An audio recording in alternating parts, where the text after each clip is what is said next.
College League of Legends. 235 schools, coming from coast to coast and everywhere in between. Now, just 16 remain, carrying the region's fiercest rivalries in their hearts.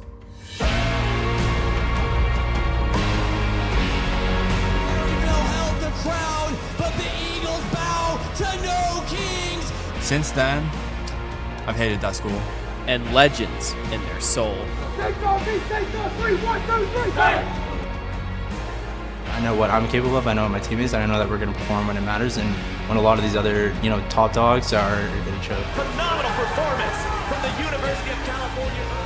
Back-to-back titles! Now, all of their history, triumphs and adversity, teamwork and struggles, dedication and sacrifices, every step is leading to one final test.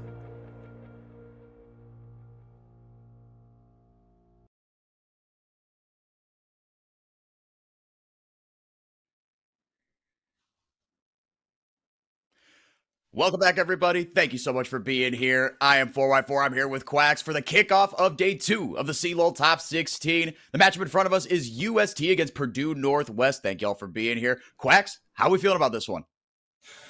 Really, really excited, right? You have two winners of their respective divisions going up against each other, clashing against each other. And in the case of UST, they're back-to-back champions, right? So a lot is riding on this series, I would say, for them in particular. But let's talk a little bit about the bracket as well, because they are not the only teams that will be squaring off today. In fact, they are not the only teams that will even be playing today, right? So we have a little bit of a view on the bracket over here. You can see that we have some views on where are they. So they will be playing up the winner of this will be playing the winner of SLU versus UCSD.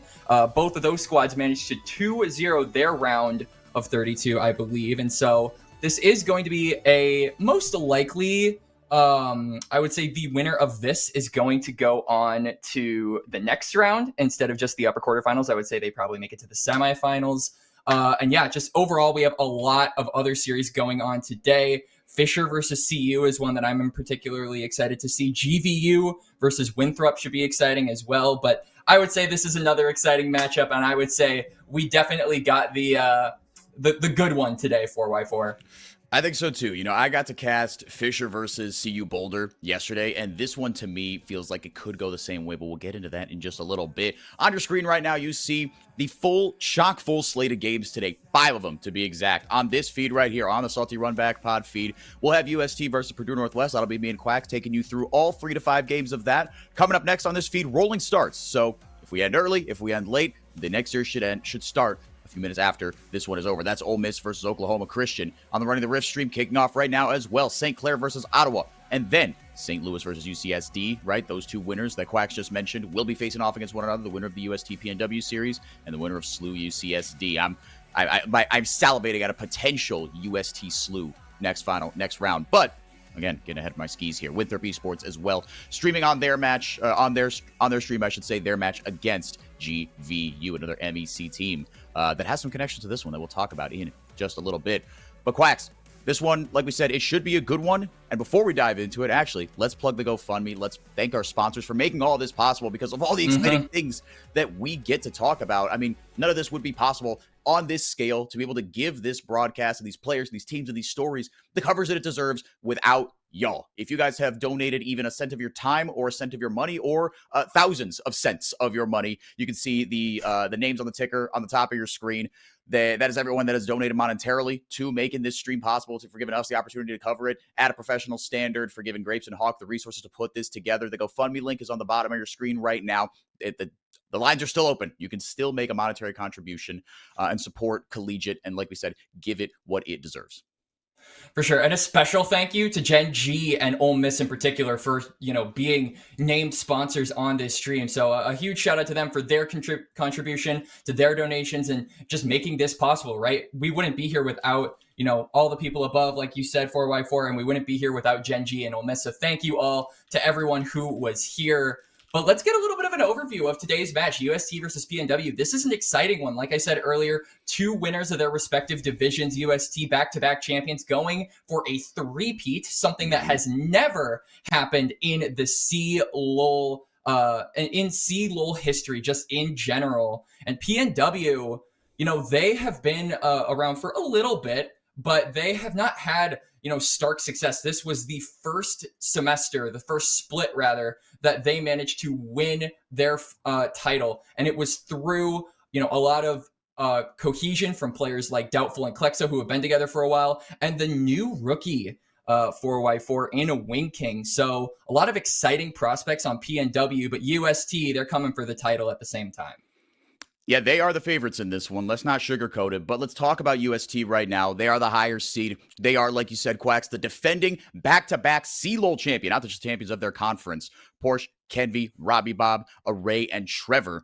These are names that if you have been around Tier 2, or heck, even if you've been around Tier 1 North American League of Legends, you will recognize a lot of these players, especially Kenvy in that jungle role. We'll talk about him just a little bit more, but Quacks, I mean, he is kind of the straw that stirs the drink for this team. In an era of not really playing a lot of carry junglers right now, this is a dude that, in the best way possible, still living in the past. For sure. And I mean, if you want to talk about Kenvy kind of being the straw for this drink, I would say that Porsche and Robbie Bob are just the surrounding cup that holds the water together, right? They have been with UST. Their fates have been intertwined with UST from the beginning. They have been at the CLOL championship. They have been those back-to-back champions, and it's not a shortage of their own skill, right? Obviously, previously, they had players like Shogo who, they're trying to outlive that kind of shadow, show that they can be the champions without, a superstar AD carry. And they have a superstar AD carry in his own right, Array, who's, been in NACL. He's been on Supernova. He, I believe, still is on Supernova, actually. And he was the original AD carry for the UST program before Shogo joined. So he also has a shadow to sort of outshine, not just in this series, but in this entire bracket in general. So a lot of expectations riding on, not just for this team, but for the individual players themselves. And moving on, UST, they will be challenged by Purdue Northwest. Again, a bit of a newcomers to the scene, hoping to crash this kind of top 4, top 5 party. And they are led by Prank in the top lane. Reppy was yesterday's series. Apologies, folks. Doubtful and Klexo the mid jungle. Winking and Poner in the bottom lane. And Winking, I mean, look, Prank is the stable, the hashtag veteran presence in the top lane to kick off our first League of Legends cliche of the day. But Winking is he's the special thing, right? I mean, Poner, he used to be an AD carry, role swapped to support to make room for Winking, who was scouted out of high school. And Poner's a role swapped AD carry, and these two have really been lifting each other up. The rookie of the split for Winking on the reigning NBC champions, Quacks.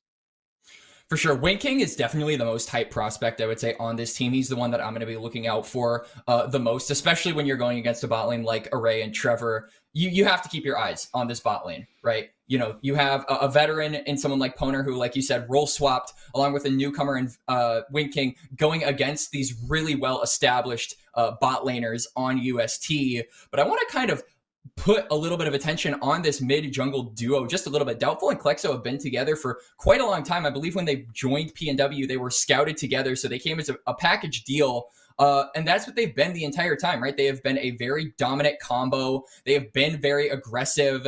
And so I'm expecting a lot of pocket picks from them to come out in this series, to pull out all the stops. Things like Klexo's Akali, things like Doubtful's Jarvan. I would expect to at least draw bans in paying respect, because when they are allowed to get their champions, when they are allowed to flourish, they end up just being absolutely super dominant around that mid-jungle territory. And I think even as strong as UST are, they have to respect that. 100%. Yeah, that is where things could tip in PNW's favor, in my opinion. But talking about both of these AD carries, these two, Winking, he's a fresh on the scene. He's a freshman this year. And we put up a little kind of, to see where these two AD carries have been, like you were saying, Quacks. Array, right? This is his second stint on UST. But when Winking was acing his geometry exams and in 10th grade, figuring out life as a high schooler, that is a brutal transition for the best of us and a cataclysmic one for the worst of us. UST, man, this is a team full of veterans, and Array is a shining example of that. For sure. I mean, Winking, just to show how new he is, right? We really saw wins come out from Array around 2021, and Winking was in 10th grade at that point in his life. And now he's a freshman in college. He's a freshman at Purdue Northwest. And so a lot of expectations, I feel, ride on Winking as a player to be able to topple a player like Array. And I mean, he's shown he's capable of that, right? He's shown some insane mechanics. He's an incredibly raw player.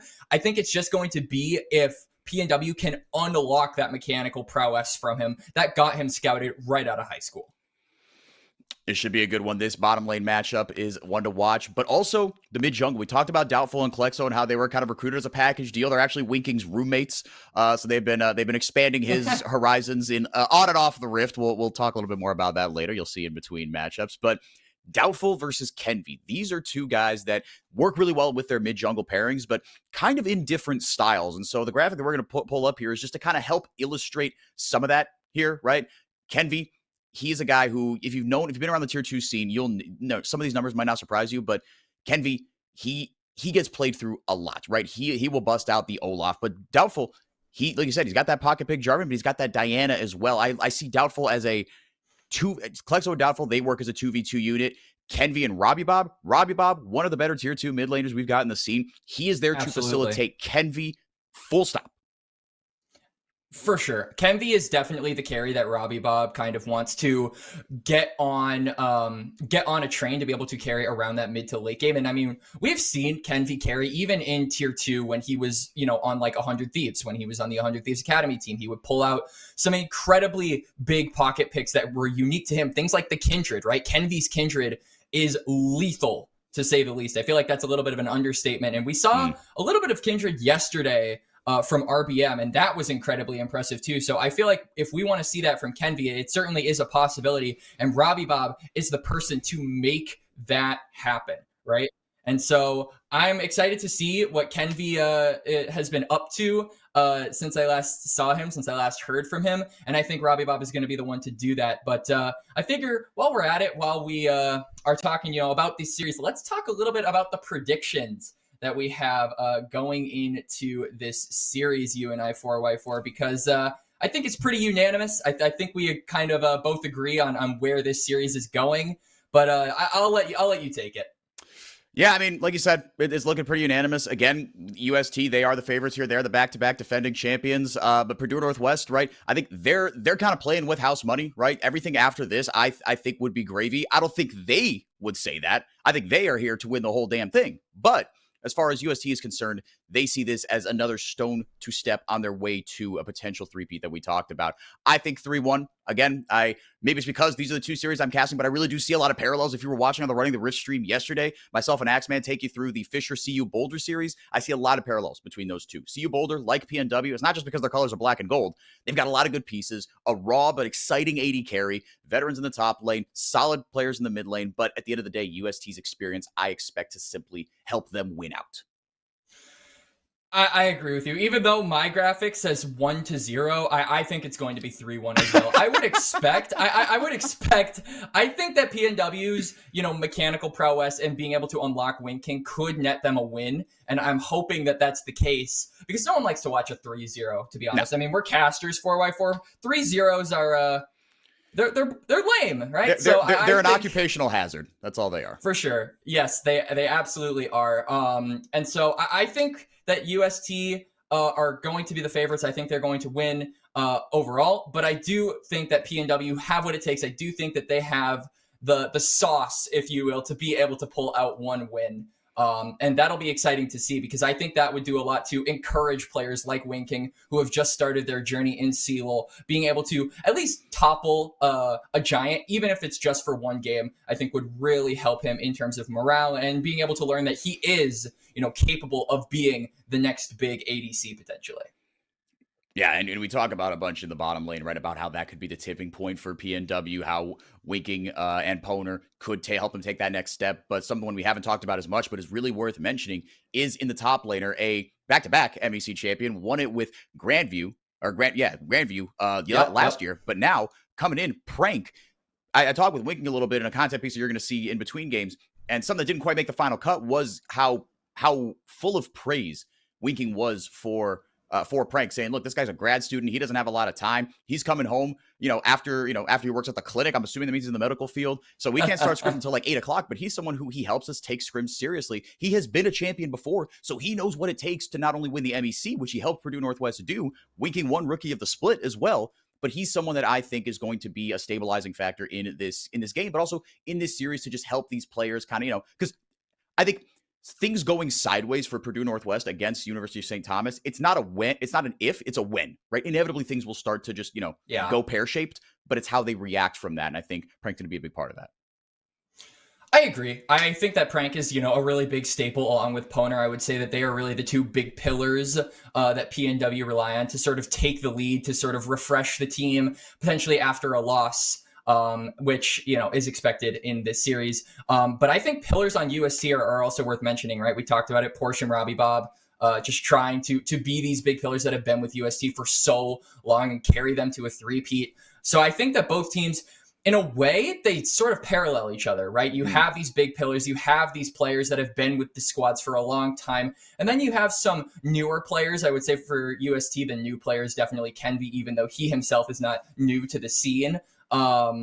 He's new to UST, and, having players like Porsche and Rabiov who have been there for so long be able to sort of alleviate some of those stressors of being in a new environment certainly will elevate him to this next level in this series. And the same goes for PNW, where I think Prank and Poner have really allowed Winking to flourish just under their guidance. And that's what's gotten them to being first in their group and ended up winning the playoffs in their respective division, I think.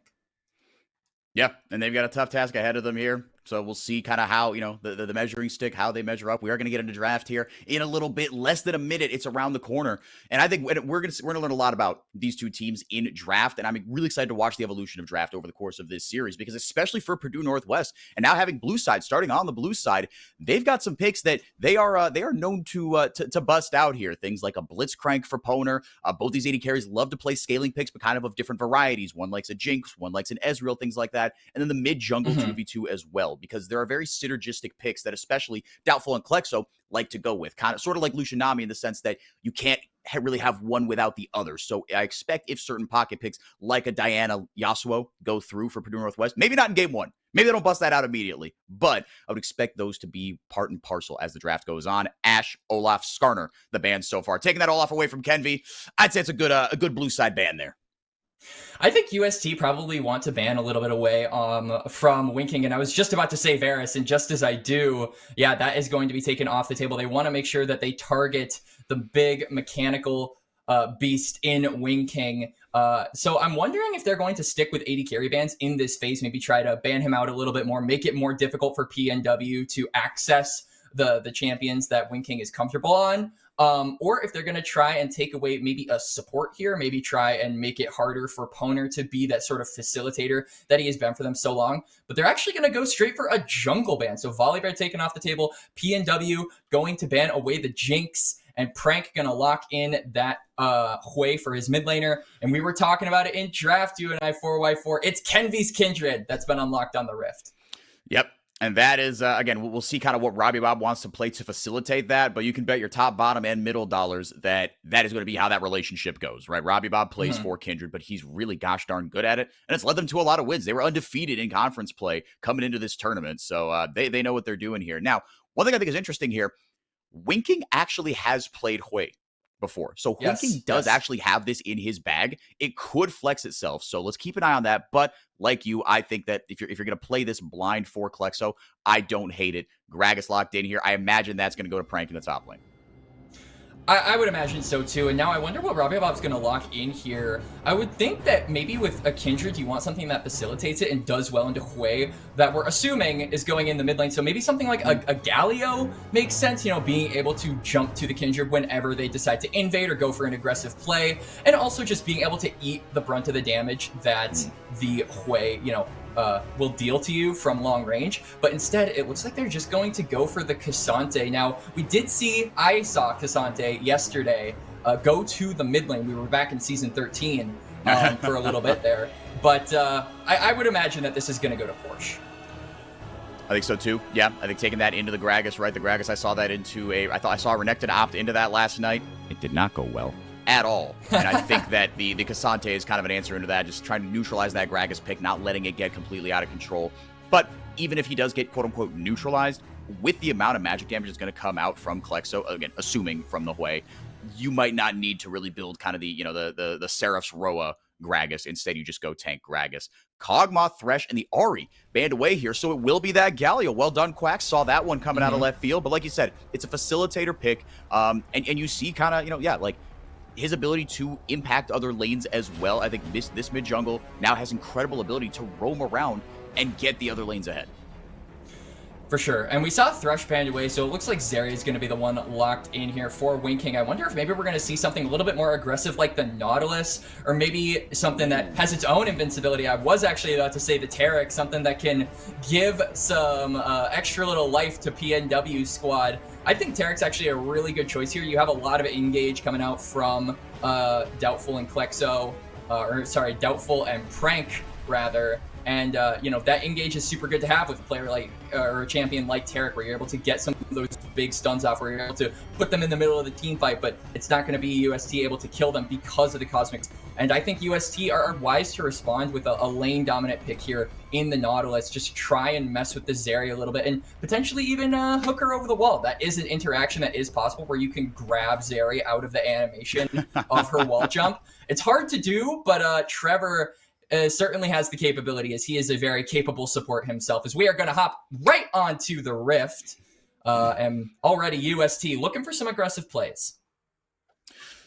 Yeah, looking to aggress here just a little bit. Able to drop the ward down there is Doubtful. And just in time, too. You see the assist pings coming down. Just 3 members there. It's Kenvi, Robbie Bob, and Porsche. If there's a lane swap to come in as well, it doesn't look like there will be, as both bottom laners started out on, well, the bottom sides of the map here.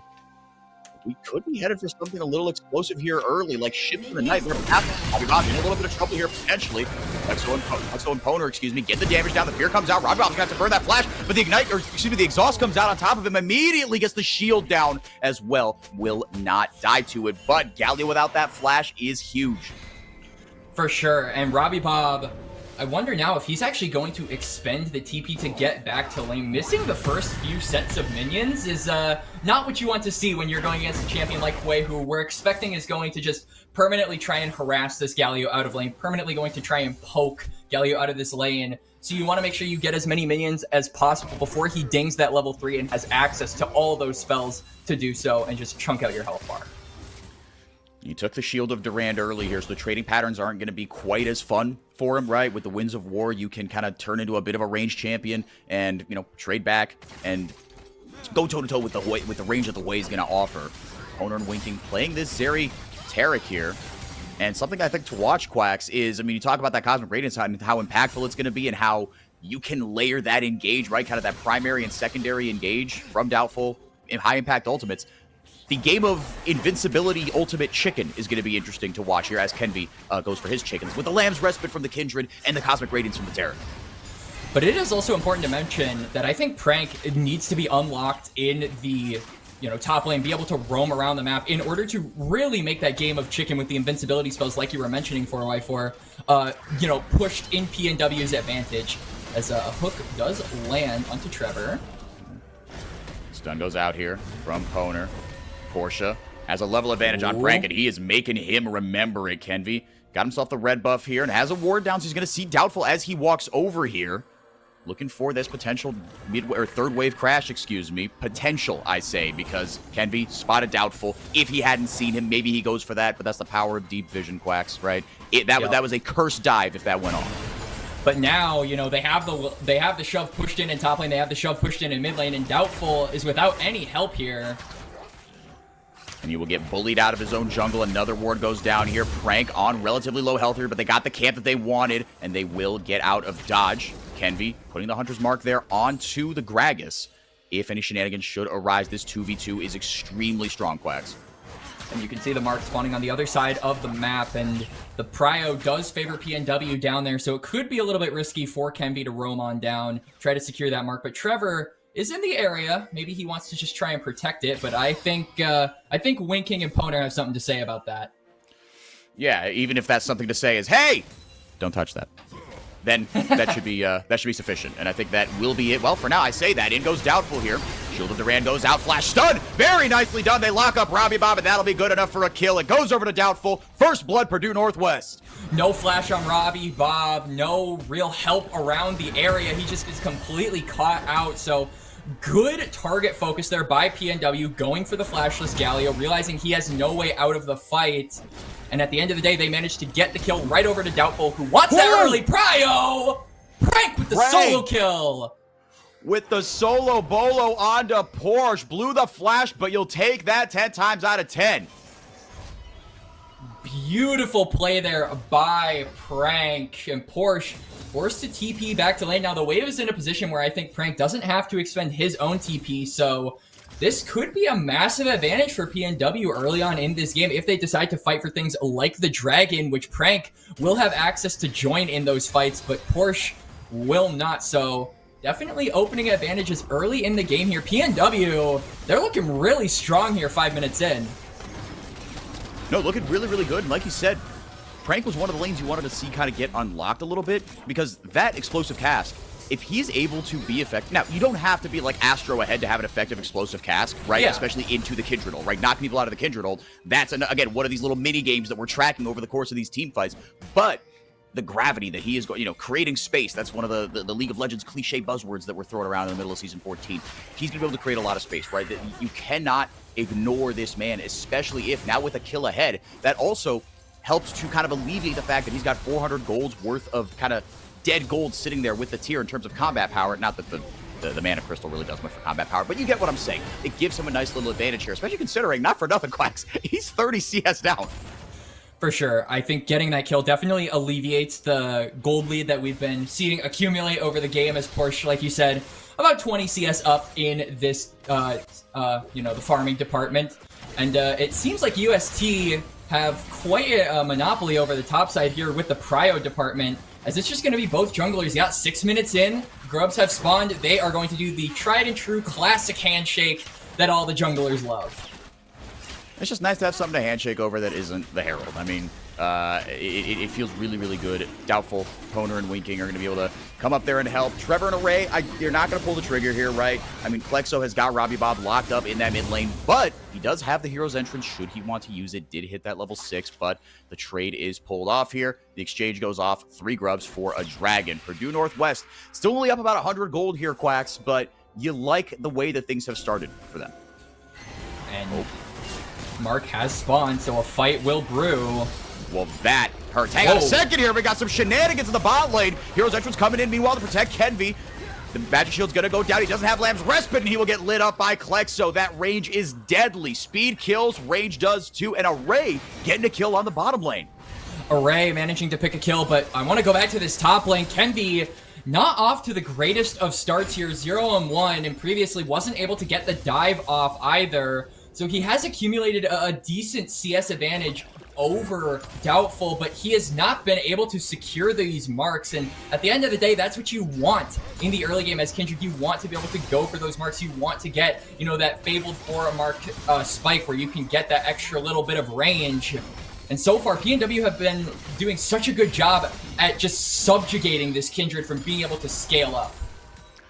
And it's a bit of a shame, too, because, I mean, with hindsight, which is a funny little thing, obviously, in analysis of anything, when that flash was blown on Klexo, right, you are an artillery mage. You've got range as your advantage, but you are extremely immobile. Even though you've got CC, you've got tools to be able to help yourself out here. But once that flash was blown, I thought for sure that would have spelled an advantage for the side of UST, but that was not the case. Absolutely. And so I'm really curious to see what they're going to do around the second respawn of Grubs, right? Because these marks are going to keep spawning on the scuttle crabs. And so, yeah, we are going to go back because I believe we have a pause. But ooh, okay, it wasn't just me. Yeah, I was worried it was just me. I wanted to say something, but I also didn't want to be like, oh, I have technical difficulties in the middle of the broadcast. Yeah, exactly. For sure. So that's okay. But yeah, While we are going to wait for that pause to alleviate itself, I feel like Kenvi is kind of in a bit of a pickle here, because you saw that Hero's entrance was expended to try and help Kenvi out, and it didn't really do anything, right? Kenvi went down, the mark was denied from him. So I feel like it's going to be Kenvi constantly going for these marks and generating these kinds of fights in the river. And so far, PNW, every time we've seen a skirmish in the river, every time we've seen the Kindred, say, I need the mark and I need you to rotate, it's been PNW favored. They've won the last 2 skirmishes, and it's kind of a snowballing game for champions like the Hui, like the Xin Zhao, where it only really gets harder and harder as time goes on if you're not able to snowball. Yeah, and you become, thankfully, it's not quite like, let's say, something like a Graves, where you don't have, you want to get that snowball rolling, and you can be an absolute game changer and really deadly. Should you get that snowball rolling, you still got the Lamb's Respite, right? That is still a very game-changing ability that you can use to try and keep your team safe. And also what gives me encouragement, because to your point, right, Kenvi Kindred, that's a lot of resources expended, right? You're sacrificing damage in the mid lane, and the Cassante, he's not there to do damage, right? He's there to kind of isolate targets and take them down, right? If you can get that all out, if you can get that E over the wall. The only thing that is nice about UST, one, again, I trust these players to battle back from adverse situations. I trust this mid jungle, but also you've got the Aphelios, right? And that is another big scythe kind of hanging over the necks of PNW should it go down. But transferring over to PNW, again, really impressed with what they've done so far in the early game. They've kept things early, because even sometimes what you see when you get a bit of a mismatch is, yes, Purdue Northwest might be getting ahead in kills and kind of things like that, but you see teams like St. Thomas gradually incrementally increase their gold lead. And that's not really what's happening here. It really does feel like an even affair so far. For sure. And I feel like it's you were talking a little bit about the Aphelios, but I feel like there's so many tools in PNW's arsenal to be able to punish an immobile AD carry like Aphelios, right? Because, you have Xin Zhao, he's able to jump into the middle of the team. You have Gragas, he's able to separate an entire team with his cask. And so if you're able to catch this, Aphelios off at any kind of point, if you're able to separate some of those support champions that Aphelios needs in order to thrive in those team fights, then Array is easy pickings, right? I feel at this point in the game, and as the game goes later on. So I think it's going to be up to Array, who we saw get that kill down in the bot lane. It's going to be up to him to really micromanage and navigate around these team fights, and he's going to have to do it very carefully, because I feel like one little misstep and the tools from PNW are going to be what are hanging over his neck in this game 1. And you definitely got options, right? And again, you've got an incredibly mobile AD carry as well. And if there's someone that you trust with the mechanics and with the guidance of another role swapped AD carry in Poner to be able to kind of, be the puppet master in the lane and send his little Pokemon Winking out into the fray and potentially punish any sort of missteps, it's someone like Winking. You give him a little bit of mobility, he should be able to take a mile. We should be getting back into the game here in about 10 seconds, even faster. Man, give it up for production, everybody. Saving the day once again, the backbone of these broadcasts. Back into the game we go. Still only about 100 gold lead here, but the Dragon has gone over to their side, but 3 grubs again were taken by UST. If you're just joining us, first game of the day, first of 5 as far as the CLOL Top 16 is concerned, first of 2 on this stream, running the Rift, and Winthrop Esports streaming their own matches as well. We're glad you're here. My name is 4x4, that is Quacks, and this is the top lane where, despite the CS gap, things are actually going okay here for Prank.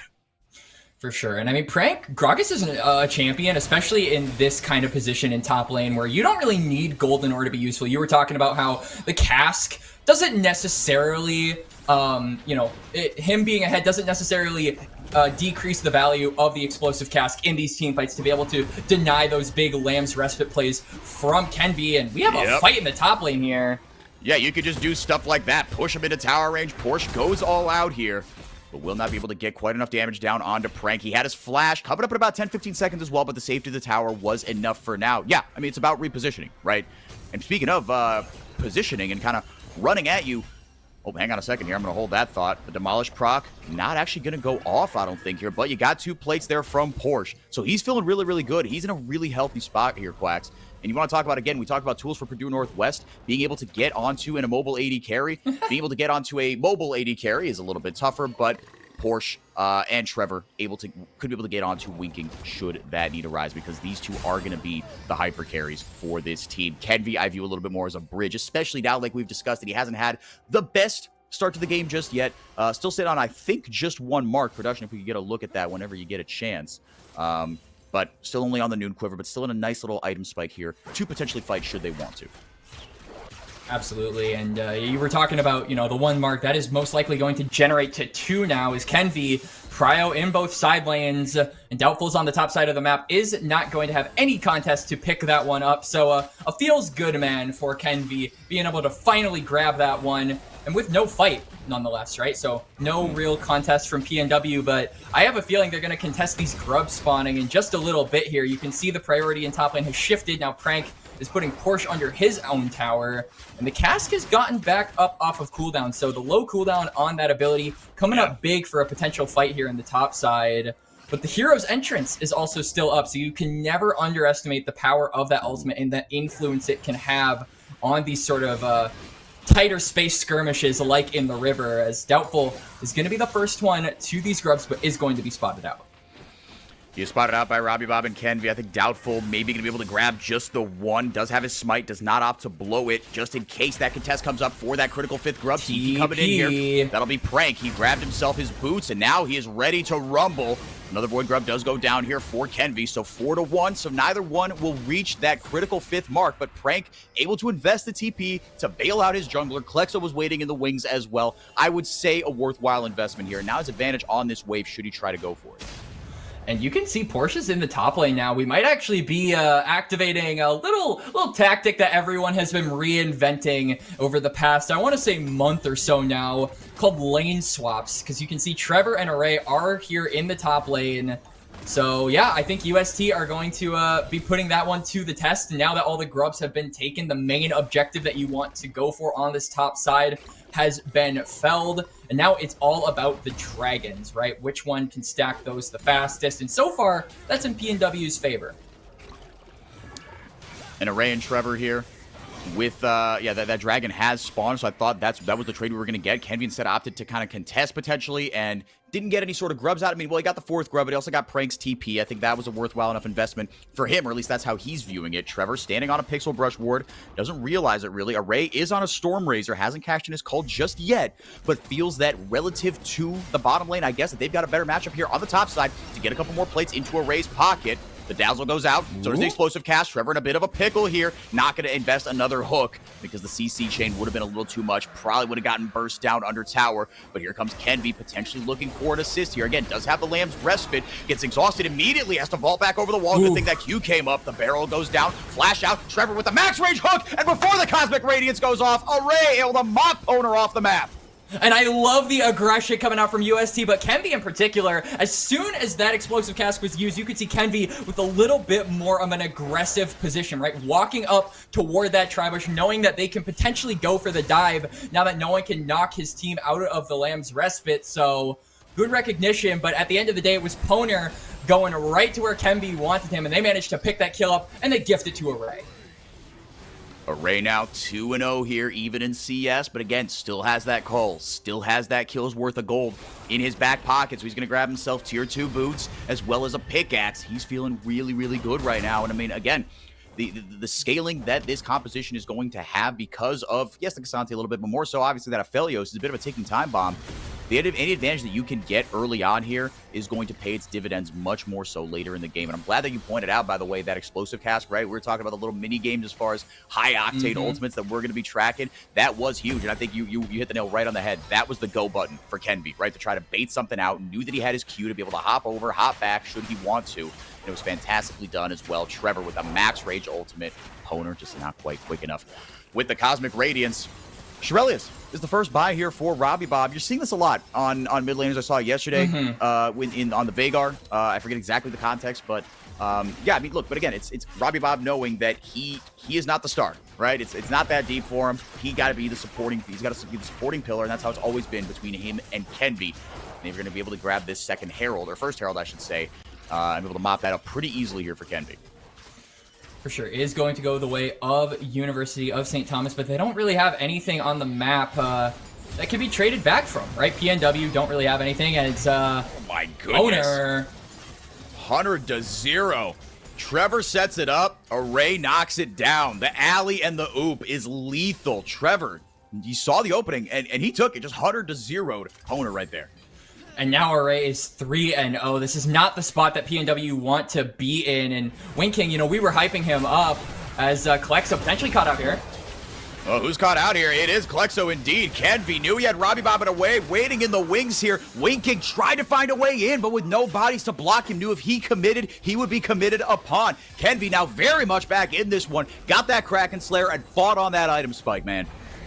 Really good recognition there from Kenvi. He is showing his mastery on the Kindred, fighting, like you said, on that item spike. And now they might be looking to fight more. Lamb's Respite is active, so they can go for a dive like this. Prank is not in the area as Herald charges down on the mid lane. Ooh. It really feels like Kenvi just like he's like a shark that just smelled some blood. Right now, he is going full tilt ahead.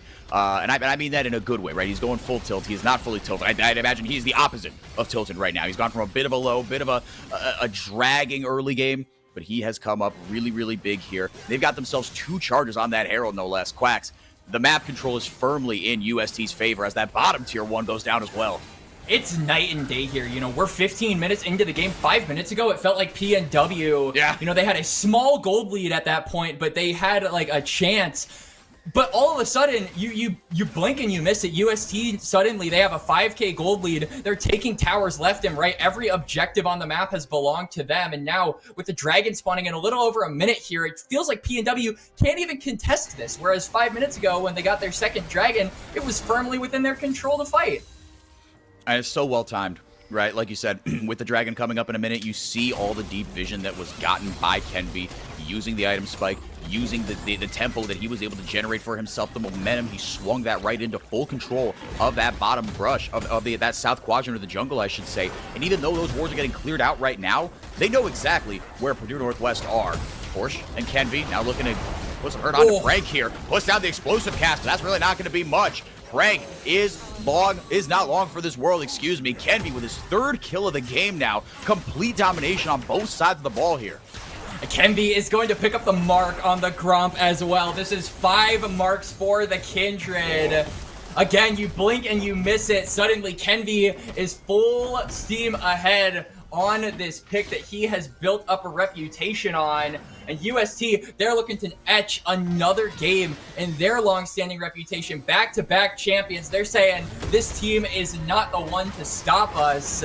And they're showing up here in game number 1. Oh, man. Poner, the Cosmic Radiance isn't in time. It's on to Winking here, but Doubtful goes in with a Crescent Guard and it just doesn't buy enough time. Can Prank maybe change that? Lamb's Respite going out as well as the Cosmic Radiance, or excuse me, the Spiraling Despair from Klexo. Able to get the damage down from the backline, but it's just not enough. Winking keeps himself safe, but Quacks, Kenvi is running riot. The tanks died one at a time. That fight was bad news bears for Purdue Northwest. Trevor almost with another god tier hook. Winking, the lone survivor of PNW, manages to get out, but what a dominant fight there from UST. No cask to be able to interrupt the Lamb's Respite. They didn't even need the Lamb's Respite, I don't think, 4x4. No. They were all plenty healthy. They're healthy enough to do this Dragon, or at least Kenvi is, as he's going to pick that one up for his team. And so far, we are 9k gold in difference between these teams. 18 minutes into the game, UST are showing why they're the back-to-back champions. Looking really, really good. And again, right, they were back-to-back champions with Shogo at the 80 carry position. But Array brought back. He was on that roster in 2021. Not so in 22 and 23 when the titles were won. Array, he's got a point to prove here, right? This UST roster wasn't just the Shogo show. At least that's what he wants to prove. And so far, so good. But the rest of the composition working very, very well here as Porsche and Prank just kind of bid each other adieu, recognize, acknowledge each other's presence and feelings like we do in 2024, and then we go on with our lives. Klexo. I don't think Klexo's going on with his life. Yeah, he is not. As soon as that sweeper came down from Kenvi, he goes, I smell a rat. And indeed, he found Klexo. Yeah, that second item collector coming up big for Kenvi. And now this is where I'm really interested to see. Obviously, I feel like third item at this point in the game is not guaranteed for anyone, as the game really feels like it could end in UST's favor at any moment. And they are continuing to push their lead. Doubtful gets the Crescent Guard off. That's a shutdown over to Winking. On to Kenvi. Not for nothing here, but he's got about 1 to 2 HP. Prank gonna buy himself some time with the explosive cask here, but Poner not able to get the Dazzle off. Got the W down onto his ally, but the Dazzle was not in the right direction. It was a chaotic fight. Meanwhile, Robbie Bob having his way in the top lane. UST, man, they're like a Hydra, right? You cut off one head, you get one shutdown, you look up, what happened to my Nexus Tower? Absolutely, UST. That was a beautiful analogy, honestly, 4x4, as they have broken open the base of PNW. Baron has spawned now, so the Hydra of the Rift is going to spawn, and it looks like UST Hydras themselves, they have no real reason to not just take this on spawn, I think. I would agree with you. Yeah, and again, you see, this is what great teams will do, right? Is once they get an advantage, they get a couple kills, get a team fight win, get, some sort of objective, move up the line of scrimmage. And Quacks, again, you are seeing in the quadrant that matters, that western quadrant, blue side, top quadrant of the jungle, completely lit up with red, and all the jungle camps are nowhere to be found. For sure, and it makes it so difficult for PNW to walk up to this area, and I don't even think they're going to try. Baron started by UST. They've got no business. Maybe they can try and look for a kill onto Porsche. They can try to get the shutdown onto this Cassante, but no, they're actually going to go straight for it, but they're too late. This Baron is at 2k HP. Doubtful going in the last second. Man, oh man, did he make that close though, Quacks. Here comes the Cosmic Radiance. Poner will save his life, but it's only delaying the inevitable. That was a one-way trip for Doubtful. He knew it. Array knew it. Kenvi knew it. Everyone knew. The double marksman comp helps them take the Baron pretty much on spawn here, but they're not done just yet. Kenvi has half an HP bar and gives absolutely zero, Quacks. The explosive cast is being used purely defensively in this game by Prank. Just trying to buy his team time here. Klexo throws out the Spiraling Despair, but again, just buying a little bit of time. Prank trying to buy Klexo space here. The damage goes down, but Kenvi, he's too nice with it on this Kindred, man. Talk to him nice. He's shifty with it. Absolutely, and Array manages to get the inhibitor. Winking having to run for the hills. The flash taunt over the wall is not something that Winking could be expected to expect there.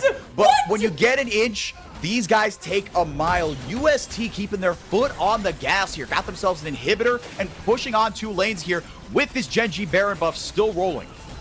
And Robbie Bob ults out of the base of PNW, and he enters right back in as it looks like UST are going for a triple Baron power play. Or a triple Baron Genji buff with they get all 3 inhibitors, and they're just going to recall here. I feel like they maybe could have pushed the advantage a little bit more, but they probably have a lot of gold to spend. All 5 members are going to go for the reset at some time or another. Can be staying on the map a little bit longer, going to pick up that mark on the blue buff. But man, this game really was just as soon as UST got the advantage in one fight. Hell, as soon as Kenvi got the mark on the bot side river, this game somehow just felt firmly in UST's control. 8 marks. He has not stopped, man. And like we said, okay, he's on 2.5 items right now. Let's see what sort of a haul he comes back with. Completes the IE. That is a 3-item Kindred. Ah!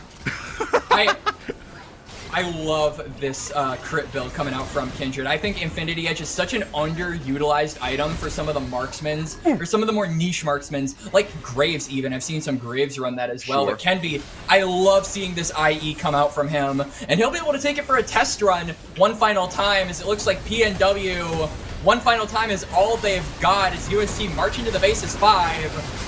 Marching to the bases 5, all the ultimates go off. A lightning crash comes down from Winking, trying to get in range of the damage, but they're creating just too much space here. The Spiraling Despair goes out onto Kenvi, but he takes it in 1 hit because he's got everything in his pocket, so he's still got the Lamb's Rest, but should he want to go for it? Hook into the wall here. Winking trying his best hero impression, but a huge Moonlight Vigil rips through the health bars of Purdue Northwest, and they get punted all the way back to Indiana, whence they came. UST take game 1.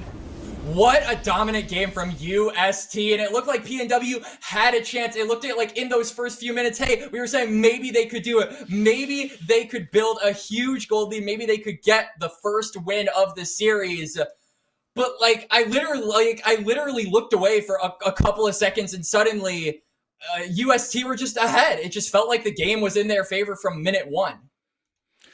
Yeah, it looked really, really good again, especially once Kenvi kind of got his footing back under him, right? And again, you saw, I mean, look, that I think the star of that game was Kenvi, but you saw, I mean, even if Purdue Northwest, was able to claw back into it, even if Winking was able to capitalize on some of the picks and some of the explosive casts, because that was the way that Purdue Northwest were in theory going to get back into this game, right? They had pick tools. They had Winking on a Zeri that he's extremely comfortable on. He's really shifty and slippery with it. It's Rakan with a gun is what Zeri is. It's impossible to track down. But one thing I saw in that last fight was, look, if that game went out any further, you saw what that Moonlight Vigil from Array did, right? Yep. Just nuked half the health bars of the squishier members of UST, or of Purdue Northwest, again, playing without kind of a true tank. No, just dominant stuff front to back from UST. Kenvi Kenvy's a menace, dog. We knew it, and we saw it right there. For sure. I mean, Kenvy, especially when you give him his pocket pick too, right? Kenvy's kindred has been known and feared throughout the land of tier 1, tier 2, tier 3, and everything in between. Everyone knows that Kenvy loves to pilot that champion. And so I would expect when we go into game number 2 shortly after we take a small little break, we're going to see that banned. But enough about us. We are going to take a small little break, like I said, and we will see you guys on the other side. Don't go anywhere.